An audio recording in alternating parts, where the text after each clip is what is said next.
안녕하세요. 오늘 강의의 제목은 피부 미인되기입니다. 여러분들은 건강한 피부를 위해 무엇이 중요하다고 생각하시나요? 제가 자료들을 찾아보면서 우리 피부의 보습이 정말 중요하다는 것을 알게 되었는데요. 반면에 건조한 것이 정말 안 좋다는 것도 알게 되었어요. 일단 피부의 보습에 대해서 잠깐 이야기해 볼게요. 우리 피부가 젊을 때는 피부의 30% 이상을 수분이 차지하지만 나이가 들면 수분이 20%까지 내려가고 피부의 혈관 기능도 떨어져서 수분과 영양분을 원활하게 공급하지 못한다고 하네요. 여기서 또 피부 노화로 피지선이 위축되면서 피지 분비까지 줄어들어서 피부의 수분 증발이 가속화된다고 해요. 그런데 우리의 건조한 피부를 잡아줄 수 있는 아주 손쉬운 방법이 있더라고요. 바로 피부에 오일을 바르는 것이에요. 천연 오일을 선택함에 있어서 주성분이 무엇인지에 따라서 효능과 사용감, 보습, 텍스처의 색과 또 향까지 차이가 있습니다. 또한 각 개인의 피부의 유수분 밸런스, 피지 분비량, 노화의 정도가 모두 다 다르겠지요. 그렇다면 어떤 오일을 선택해야 할까요? 소개에 앞서 천연 오일은 개인의 피부의 타입에 따라서 다르게 작용될 수 있다는 점과 아무리 좋은 오일도 내 피부에 안 맞을 수 있다는 점. 그러나 내 피부에 아주 딱 맞는 오일을 찾게 되신다면 신세계가 열릴 수 있다는 점 말씀드리고 싶네요. 제가 천연 오일을 찾아보면서 원하는 것들이 있었어요. 일단 첫 번째, 미백. 누구나 맑고 하얀 피부 원하시잖아요. 얼굴에 톤을 잡아줄 것. 두 번째는 보습. 주름이 더 짙어지지 않을 것. 그러면서 피부를 보호해 줄 것. 피부 장벽이 건강하게 회복되어야겠지요. 그리고 색소 침착과 흉터 완화, 자외선으로부터 생긴 잡티를 진정시켜 줄 것.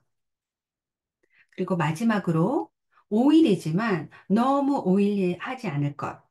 피부에 발랐을 때 얼굴에 그 오일이 겉돌지 않고 잘 스며들면서 산뜻한 촉촉함을 유지할 것. 제가 천연 오일이 좋다는 말을 너무 많이 들었지만 혹시나 오일을 쓰게 돼서 피부에 모공을 막히게 하지 않을까 하는 것이 염려되었어요. 그래서 자료를 꼼꼼히 살피다가 이 모든 것에 적합한 오일을 제가 찾았습니다. 바로 로즈잎 오일이에요. 청정 지역 중에서도 손꼽히는 칠레 안데스 산맥의 야생 장미나무에서 추출되는 식물성 오일입니다. 그렇다면 장미꽃을 말하나요? 아닙니다. 장미나무의 열매인 로즈잎, 그러니까 장미의 씨앗에서 추출되는 오일입니다. 로즈잎은 장미꽃이 핀 후에 꽃의 아랫부분이 알뿌리 모양으로 열립니다. 장미꽃이 지고 나면 로즈잎은 더욱더 성숙해지지요. 그렇다면 어떤 성분이 들어있는지 살펴볼까요? 다량의 필수 지방산, 리놀레산, 리놀렌산, 그리고 비타민 A와 C, 강력한 항산화제인 베타카로틴과 리코펜, 폴리페놀, 안토시아닌이 함유되어 있어서 아름다운 피부를 만드는데 아주 탁월한 천연 오일이에요. 이런 성분들은 피부를 촉촉하게 해주고 유수분의 밸런스를 유지해 줍니다. 콜라겐 형성에 도움을 줘서 피부 세포를 재생시켜주고 주름 예방에도 좋고요. 필수 지방산과 항산화제가 풍부해서 세포 재생에 효과가 있어요. 흉터 및 염증을 완화시켜주고 피부 톤을 균일하게 해주는 효과가 있다고 합니다. 그렇다면 이제 그 활용법도 알려드려야겠지요? 지성 피부라면 한두 방울, 건성 피부라면 두세 방울 정도가 적당합니다. 클렌징을 하실 때 활용 방법인데요. 클렌징 시에 클렌징 마지막 단계에 한두 방울 마사지 해주거나 혹은 미지근한 물을 대야에 한두 방울 떨어뜨린 후에 헹구면 됩니다. 각질을 제거하기 원할 때는요.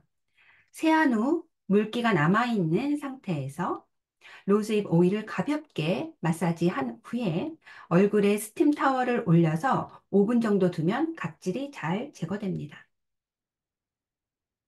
속 당김이 해결되지 않을 때는 기존에 쓰고 있는 화장품 마지막 단계에 로즈잎 오일 한두 방울을 얼굴에 발라주거나 손바닥에 오일을 떨어뜨린 후 손바닥을 비벼서 그 온기로 얼굴을 감싸서 지그시 눌러줍니다.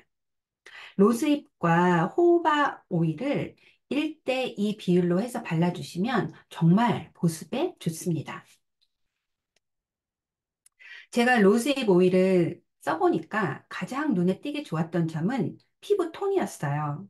칙칙하고 거친 결이 정리가 되면서 피부가 밝아지는 것을 경험할 수 있었는데요.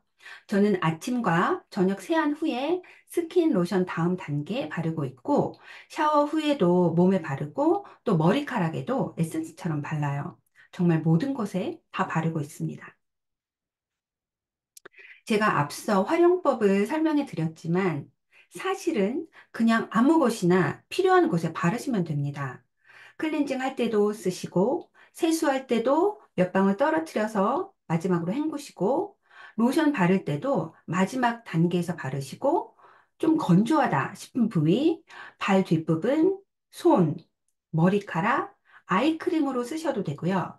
손톱, 발톱, 입술, 그리고 잔주름, 흉터 있는 곳, 정말 모든 곳에 바르시면 돼요.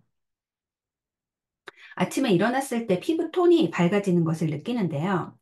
그런데 제가 느낄 때 또 좋은 점은 이 오일이 무겁지가 않다는 것이었어요. 강한 느낌이 아니고요. 흡수가 금방 돼서 끈적임을 느낄 수 없었습니다. 물론 엄청 많이 막 바르면 겉돌 수도 있겠죠. 그런데 저는 한 방울 정도를 건조함을 느끼는 부위에 발라주었어요. 그러니까 나중에는 바르는 횟수가 줄더라고요. 그리고 제가 이 페이스 오일을 소개해 드리면서 로즈잎 오일을 추천드리는 이유가요. 처음 페이스 오일에 입문하시는 분들에게 정말 너무나 적합하다라는 생각이 들었어요. 일단 기존에 쓰고 있는 제품들 그대로 쓰시고요. 마지막 단계에 추가만 하시면 되고 약간 부족한 부분을 이 오일이 메꿔주는 느낌? 그리고 향도 뭐 이렇다 할 만한 향이 없었습니다. 그리고 피부뿐 아니라 머릿결이 정말 좋아졌어요. 가격도 10불 내면 사실 수 있으니까 정말 좋죠. 이제 로즈잎 오일의 보관법 알려드려야겠죠? 로즈잎 오일은 냉압착법으로 추출해서 대기에 노출되면 쉽게 산화 분해가 되므로 쓰신 후에는 밀봉하시고 공기, 열 등을 차단해주는 서늘한 곳에 보관하는 것이 좋고요. 여름철에는 산패되기 쉬우므로 꼭 냉장 보관하시기 바랍니다. 6개월 안에 쓰시기를 권장합니다. 이 오일뿐 아니라 다른 오일들도 너무 아끼시잖아요. 그러면 나중에 상패가 돼서 버리셔야 돼요. 이렇게 모든 피부와 머리카락에 다 바르시면 사놓고 버리실 일이 없습니다. 이렇게 좋은 오일 선택하실 때 이런 부분도 체크하세요. 올게닉 제품인지 확인하시고요. 100% 퓨어할 것, 그리고 얼굴, 헤어, 몸에 다 발라도 좋다고 이렇게 표시가 되어 있는 것. 넌 GMO인지 확인하시고 냉압착 방법이면서 unrefined라고 표기되어 있는 것을 구입하시면 됩니다. 오늘 작은 생활 습관으로 피부 미인 되실 수 있는 방법 중에서 로즈잎 오일에 대해서 소개해 드렸어요. 천연 재료로 효과를 보는 방법은 바로 꾸준함인데요. 바로 오늘부터 로즈잎 오일 쓰시고 건강하고 맑은 피부 되셨으면 좋겠네요. 저는 다음 강의 때 더 좋은 내용으로 찾아뵙겠습니다. 감사합니다.